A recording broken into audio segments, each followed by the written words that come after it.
All right, welcome into another episode of the Breneman and Butt Show. Why? Because Penn State continues to roll. Yeah, it's the Breneman and Butt. Why am I hosting this?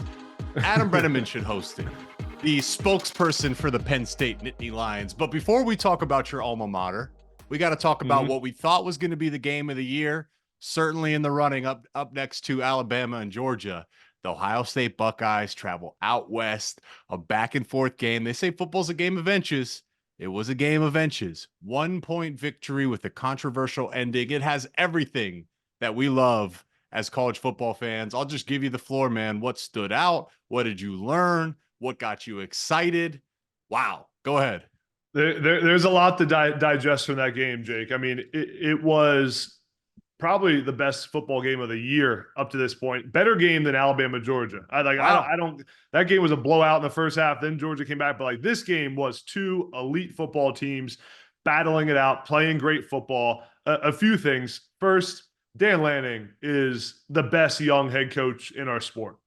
What he's done at Oregon and the culture he's built there, and the way he's hired his staff, and Will Stein and Tosh Lupoy, their offensive coordinator, defensive coordinator, just great hires, good fits for that program. Some of the schematics. How about the 12 men on the field? Jake, after that game, I was thinking to myself, man, how does Oregon make such a mistake at the end of the game, having 12 guys on the field in a critical moment, and ends up being a planned situational football play that Oregon runs. I mean, just great job by Dan Lanning getting his team ready to play. Jake, I thought Will Howard played pretty well in that game throughout the entire game. Other than it's hard to say he played great when on the last drive of the game he made two critical mistakes and slid and let the time run out. But I thought he played really well. And these two teams are two of the best teams in the country. What it really means now is Ohio State can't slip up twice, and it makes this game against Penn State in just a couple of weeks even bigger for Ohio State. But it was a good day to be a Big Ten football fan. Good day to be guys that talk about the Big Ten, because that was two of the best teams in the country we saw. Man, Will Howard played awesome. Like he was almost the reason they won. 12 carries for 19 yards rushing in the second half for the Ohio State offense. I didn't expect to see that, but Will Howard, I mean, you look at his statistics, 80% completion rate, over 300 yards, a couple touchdowns, including a run. He was freaking lights out for the most part. But I look at that real quick. That last play, if I'm Ohio State, like that was not the right play call given the situation. They were running three-level out routes. That's what you call when you don't have a timeout. They had a timeout. The only route you could have hit with time still on the clock was that underneath out route. You need to run all slants or anything else. So that was, again, like down the stretch, Dan Lanning and the Oregon staff outcoached them. It was a game of very thin margins. Yeah. Oregon, what I took away is Oregon, that is a national championship contender. They picked the best weekend to play their best game. Not a single sack given up. The offensive line played great. The defensive line won without their best player. Everyone on the Oregon roster was so focused and locked in. And they, like in the biggest moments, Oregon was just a step ahead of Ohio State. Yeah. Well, Oregon absolutely proved they're for real. And you look at their schedule now. I mean, probably close to a lock to win the Big Ten title. Their toughest games are Illinois, Michigan, and Washington. Now with that win, completely control their own destiny. The best part about what I saw from Oregon in their offense, I mean, there were some concerns early in the season about this Oregon offense, but they were able to run the ball. They sustained long drives in this game, and then they also had more explosive plays than they had throughout the season.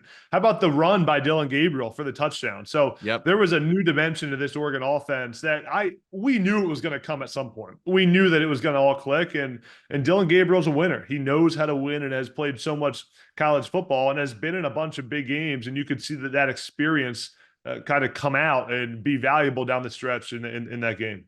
Yeah, man. It's, the third down percentage, Oregon was 43% conversion. Ohio State was 33%. And like, it was a beautiful game because football is a game of inches. And when I say Oregon didn't give up a single sack, I didn't think Ohio State's defensive line played bad. That's the beauty of this game is JT Tuimoloau was this close. Jack Sawyer was this close. There was 10 different plays where 6 to 8 inches, changed the outcome of a play, which could have changed the outcome of the game. And it just so happened that day, Oregon won those margins. If you play that game 10 times, it's going to be a 1-point game every single time. And, maybe if it's in Columbus, Ohio State wins, but you give a ton of credit to the Ducks. Now for Ohio State, time to bounce back, because that roster was supposed to be impenetrable. This was a real chance they were going to win a national championship and be undefeated this year. So they have to bounce back mentally. On the flip side, let's talk about your alma mater, Penn State, going on the road to USC. Man, you look at it statistically, teams traveling across multiple time zones, they had struggled. And you look at the way Penn State started that game, man, I think it was 20-6 at half. And once again, USC is thinking, we have a chance to win. Drew Aller played his best game, particularly down the stretch. The drive to help send it into overtime, unbelievable. Julian Fleming showed up, but Tyler Warren, 17. Man. Every record. It's like Big Ten record, FBS record, Penn State record, USC defense record. It's like, whoa, man, what a game. Yeah.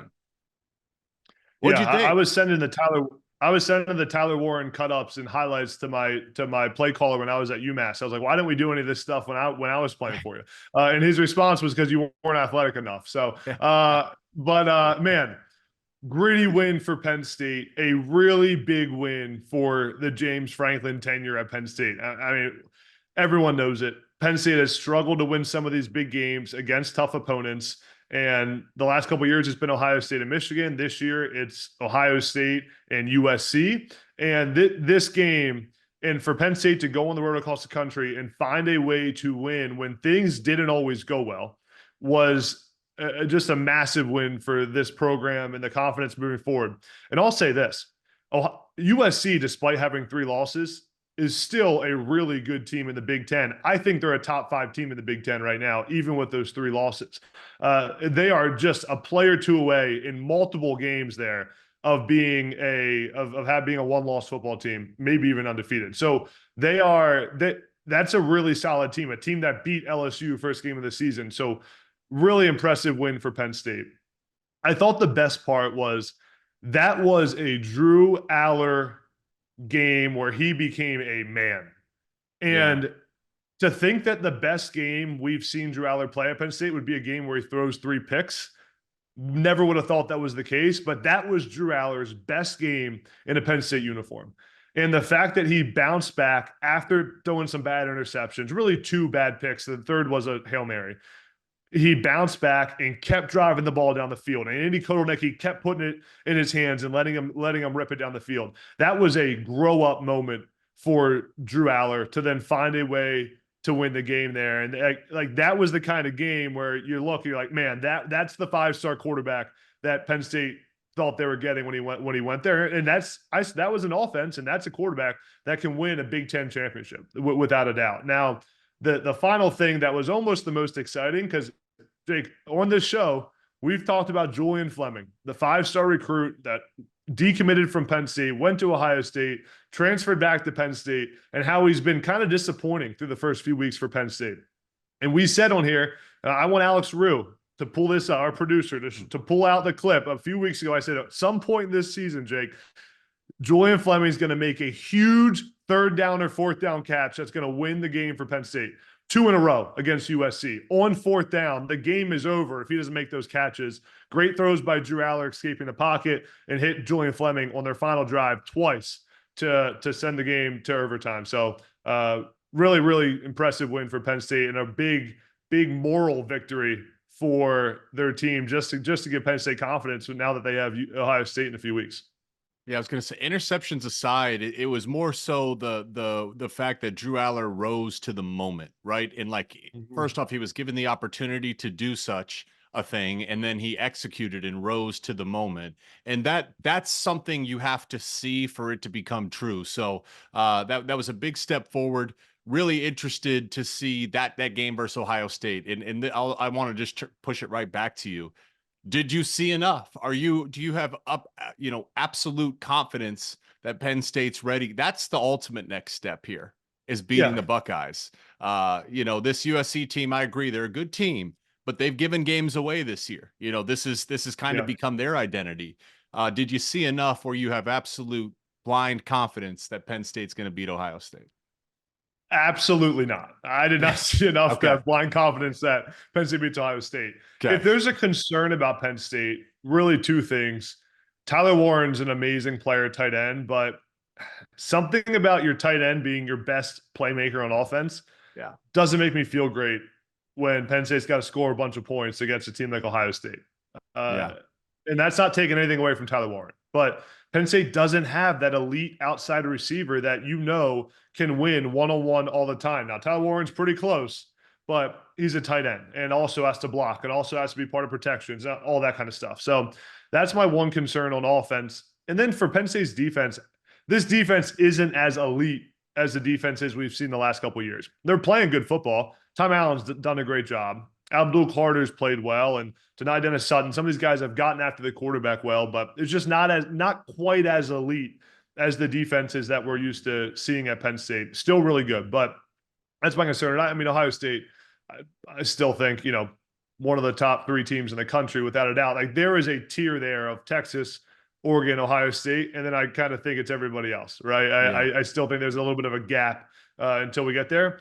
I hope Penn State proves me wrong. What do you think, Jake? Have you seen enough to think Penn State is going to be at least to believe that game will come down to the final possession?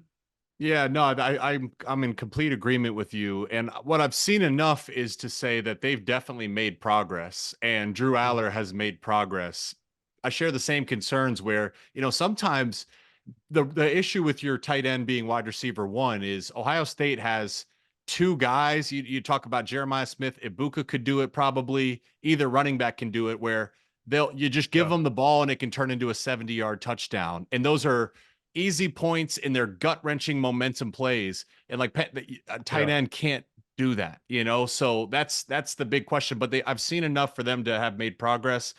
I agree in the Texas, Oregon, Ohio State gap, but Penn State can do it, and this will be a big test. When we talk about the rest of the conference, though, few big matchups I want to preview this weekend. We got Michigan, Illinois. This game has history. It's a top 25 matchup in Champaign. They got great uniforms, and I look at the pressure to win, where for Illinois, I'll lay this out real quick, and then I'll give it to you. Illinois, for Brett Bielema, you look at the schedule and how they've played. They have a chance to win 9 or 10 games this year. And if they do, this is the pivotal moment in the season that we'll look back upon and say, this is where they decided that they were going to be great. On the flip side, for Sharon Moore, man, I get it. You went 15-0 and won a national championship last year, and that's all good and well, and everybody's excited about that in Michigan circles. But I think the Michigan community is saying, why is it that Ohio State never has to take a step back? Why is it that Penn State is winning 10 games every year with James Franklin? Why is it the same with Oregon? They're saying why, and this is the game where Michigan will decide to continue to be a competitor, or be 7-5 or 6-6 or 8-4, whatever it is. This game will decide that, and there's a lot of pressure riding. So what are some of the things you're looking at in this matchup? Well, I agree with you. It's a huge game for both programs, and it really feels like a game that Sharon Moore has to win. And despite being what's Michigan, 25th in the country or 24th? Yeah, 24th, yeah. 24 in Illinois ranked higher. I mean, it's a must win for Michigan. Like, you cannot lose this game against Illinois if you're Sharon Moore. Now, for Illinois, if Illinois can find a way to play Michigan the way that Illinois played Penn State, you think about the first half of that Penn State game. I mean, Illinois controlled a lot of the clock in the first half of that game. It was, I forget what the score was at halftime, but it was a close game. It was right there at halftime. That's the style of play Illinois has to take to Michigan. And I think when I think about Michigan this season, I don't really know what Michigan is. Michigan, there's a chance where Michigan could win a lot of football games the second half of the season and be right back in there as one of the top handful of teams in the conference. But it's really been about the turnovers, right? Like, can Michigan take care of the football and then play to their style of play? And we've talked about how the margin of error for Michigan is so small because of how they play on offense. And if Illinois can find a way to force a turnover and then just play the style of play they played against Penn State, Michigan's offense isn't going to have the firepower that Penn State's had to put up 21 points. Illinois' defense played pretty well in that game. So I think that the formula they used against Penn State will be a winning formula against Michigan. And then, as you said, I think Illinois has a chance to play a little bit more loose in this ball game and have a little bit less to lose, even though they're the higher ranked team, because it's really going to be a game where Michigan may be a little timid in the sense that like they have to win this. It's not going to be a good look for Sharon Moore and for Michigan if they go back-to-back losses, Washington and Illinois. The chatter won't be good coming out of Ann Arbor.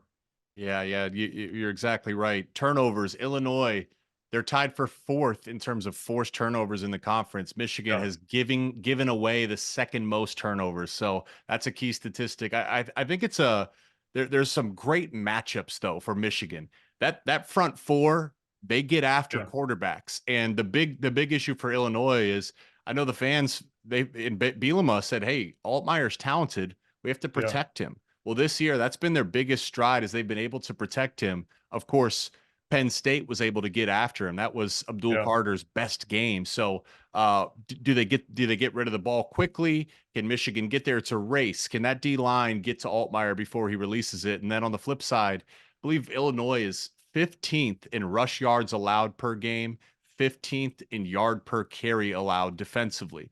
That's not going to cut it versus Michigan. They're going to run the ball. They don't care that you know it. They know it. So this ends up actually being a matchup that Michigan has some advantages.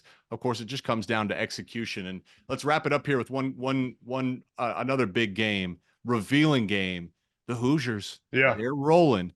By far their best opponent, though. And really interested to see this matchup versus Nebraska. What do you got?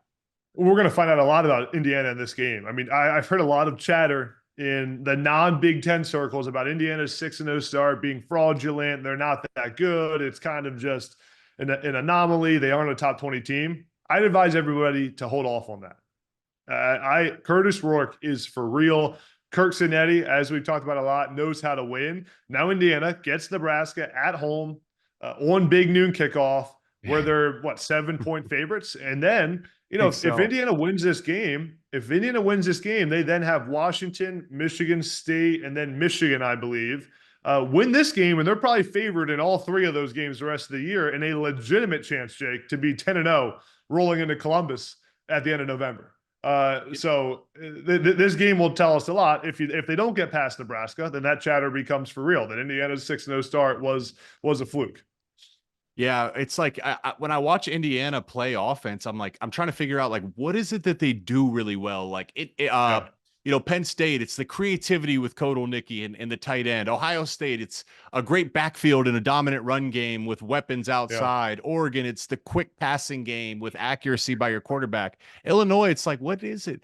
A lot of it is just very simple RPO schemes with a quarterback in Curtis Rourke that is dialed into his decision making, and there's no one guy to take away. I know Surratt has been balling as their best receiver. They rotate a ton of running backs. They've been so diverse in scheme. Now the thing is this will be the best defensive line they faced all year. Guys like Nash Hutmaker and Ty Robinson in the middle. Those dudes are disruptors. That's where the game is won and lost. And on the flip side, I love this stat here, man. Raiola. There's two different Raiolas, and this is per PFF, which is wild. Okay, there's a Raiola versus man coverage and a Raiola versus zone coverage. Versus man coverage, his passing grade, 44%. That's 132nd of all quarterbacks in the FBS, okay? Versus zone coverage, it's 92, which is, I think it's fifth best. It's top 5 in the FBS. He's great versus zone, has struggled versus man. What does Indiana do? They play a lot of zone coverage. So I'm curious to see, how that plays out and if Indiana tweaks their game plan at all. But a fun matchup nonetheless, Man, you always have some good stats to pull out. You always got some good ones. Hey, stats don't tell you everything, but this, they do tell you some things in this game. It is numbers related. So, man, your team keeps rolling. We're going to have to officially brand this. Right now it's in pencil. There is some fluidity of the Butt and Breneman and Butt show. It changes week by week. Right. You got to earn it. It's a what have you done for me lately league. But hey, right now, if Penn State keeps rolling, man, we might have to put this in Sharpie. Tyler Warren, hey, listen, I'm on the same page as you real quick. Heisman, how about the Maxwell Award? Maxwell goes to the best football player in America, right? Right? Yeah, he should be in that conversation for the Maxwell. The Heisman's was kind of a little bit of a joke by me, but people were taking it But very not seriously. really. I don't. Why? Why does it have to be? I mean, that's crazy statistics he's putting wild, up. and all the different spots he's playing. I mean, Yes. it's just the. I think the thing that people don't realize is just how smart Tyler Warren is. Like his football IQ and his feel for the game is so high, and that catch he made when he started at center and then caught the ball in the end zone. It was funny. Like the guys on the broadcast, Gary Danielson, great broadcasters, but they kept talking about him starting the scheme, and he was at center and caught the ball. I'm like, talk about the catch. That catch was ridiculous. Like it was a wild catch, and no one was talking about it. I'm like, that was one of the best catches of the year. Yeah, he's a beast, man. Man, he's a great blocker too. Like physical. He is a load, bro. And when he gets the ball, that Penn State loves to dump it to him down in the flat. Like you can feel his like inertia. You know what I mean? Like momentum when he gets going downhill. Great baseball player, great basketball player. He's just one of those guys that it's just like everything comes easy to him, man. He's going to play 15 years in the NFL and make 50 million plus. So shout out to Tyler Warren. Hey, Colston, baby. I'm challenging you, Colston Loveland. I'm challenging Step up, baby. Come on. This is the beauty of sport. When you keep raising the bar with competition. That's what Adam did to me in college. I'd have a good game, and there's Breneman and Giuseppe over there balling, so I had to step my game up. Yeah, you were playing a little bit better opponents than I was, but hey, listen, what were you, 3-time All-American? Yeah. It depends who you ask. It depends on what website you're looking at. 3-time, 2-time, whatever. Fact of the matter is, I can see All-American next to Adam Breneman in 3 separate years. So I'll give it to you, bro. So, all right, man. Well, it's good to see you. Safe travels. I know you got a busy week. Brent's calling 3 games this week, right? Well, yeah, I had a game last Saturday, then got put on the last minute assignment on the Tuesday night, which was last night. Then I got top 25 Navy team on Saturday. So should be fun. Who do you have Saturday? I'm following the freaking Wisconsin Badgers around, which, you know what? Listen, we'll talk about them next week. Let's see how they do this weekend, but they're a team really hitting their stride. So your alma mater better watch out, man. Wisconsin's starting to do some things now. What are you? You're becoming the voice of Wisconsin football. I am pretty much. They love our crew because they smoked Purdue and they smoked Rutgers. So they're like, man, we want you guys on every call. So we'll do them justice next week and break it down. But this is the Breneman and Butt Show. Thank you guys for tuning in. We'll see you next week.